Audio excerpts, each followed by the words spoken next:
Good afternoon. My presentation is about the same study as presented by my colleague Salsabil. I am going to present you the results of the analysis of risk of the of nosocomial infections in Tunisia according to the National Point Prevalence Survey of 2012. So healthcare-associated infection are a global public health problem that no country can claim to have solved. Prevalence in developed countries varies from 5.1 to 11.6%, and in developing countries from 5.7 to 19.1%. In Tunisia, we conducted so far two point prevalence survey, one in 2005 and one in 2012.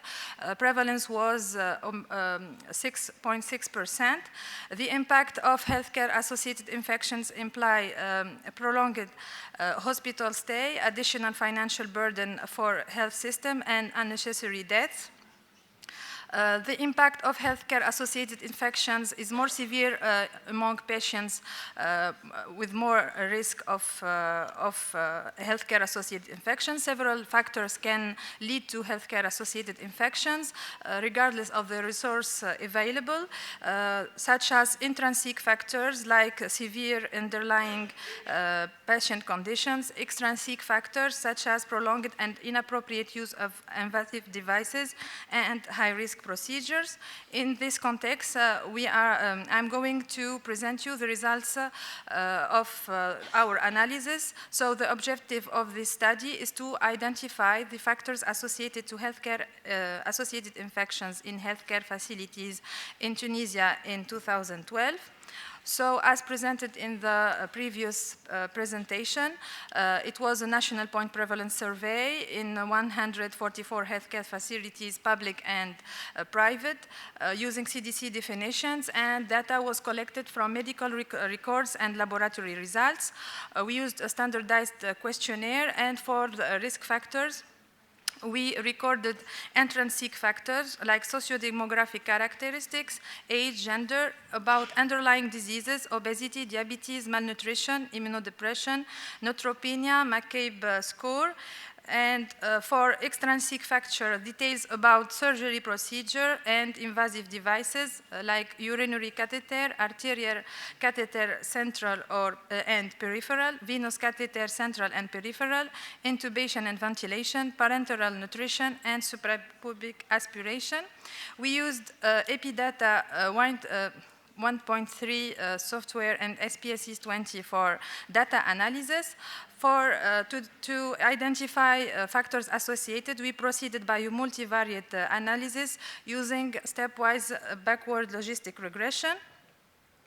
So the first table shows the factors independently associated to healthcare-associated infection after multivariate analysis.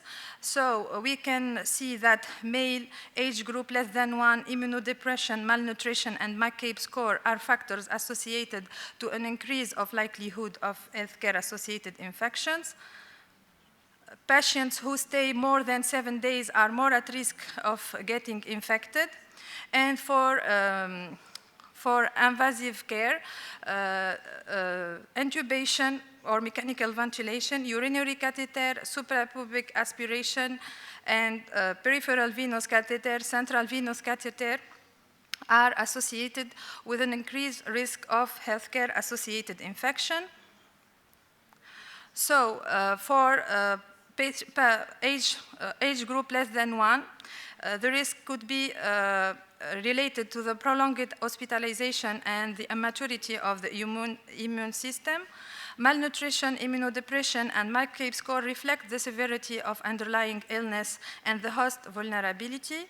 For central and peripheral venous lines, they are vascular access, but for peripheral venous lines, they are used more frequently in the daily activity of nursing staff, and aseptic technique could be neglected.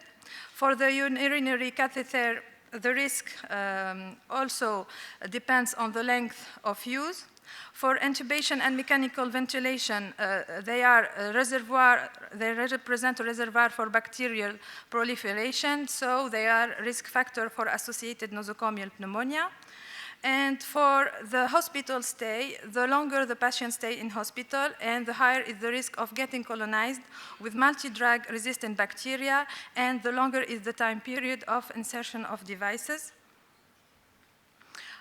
Comparing our results with the results obtained in NOSO 2005 and NOSOMED 2010, NOSOMED 2010, results are in the same direction. However, in our study of 2012, diabetes, neutropenia, and surgical procedure and parenteral nutrition were not associated significatively to healthcare-associated infections. This is due to different health care facilities participating, and the patients were with different characteristics, and the fact that point prevalence survey is not the best way to assess surgical site infection. Limitation of our study, since it is a point prevalence survey, this is giving us a snapshot of what is happening, not on a long period. And we had missing data for the details for surgical procedures, for the underlying diagnosis, the length of use of invasive devices, the type of urinary catheter, details of previous hospitalization, and details about the outcome. As a conclusion, the main preventable factors associated to healthcare-associated infections are the misuse of invasive devices. So, in the light of our results, we recommend to evaluate the existing infection control procedures in departments and risk that uses invasive devices, to develop guidelines for appropriate indications of use of invasive devices, to improve standard precautions, particularly best hand hygiene practices, to assure sufficient and appropriate supplies necessary for adherence to standard precautions, and to improve reporting and to implement a surveillance system for healthcare-associated infections at the national level in Tunisia. Thank you.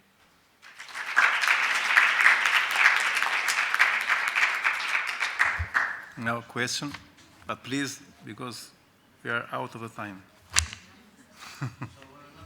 No, you ask, but but short question. No comment, but that's question.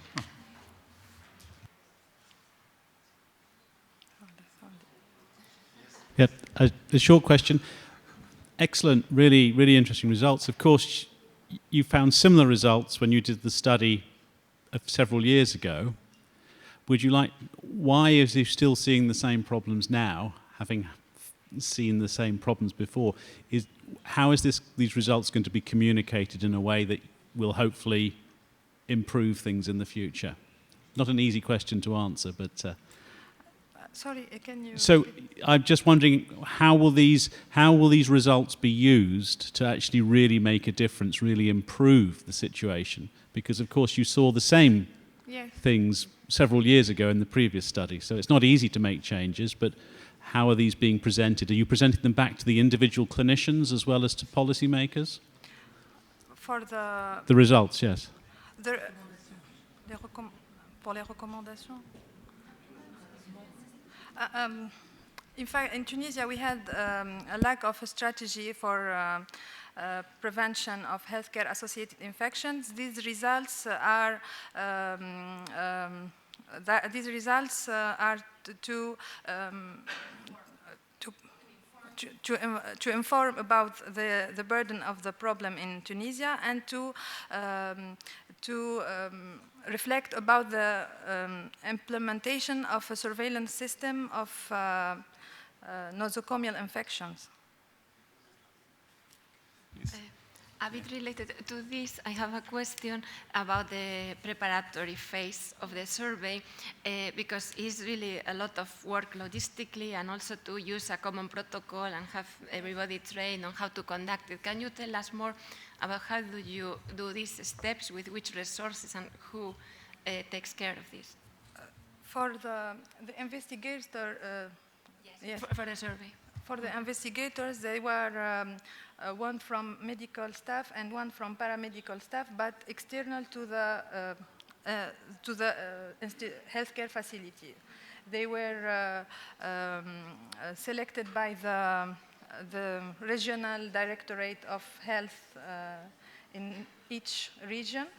And we conducted reunions to explain the protocol and the way to do the survey.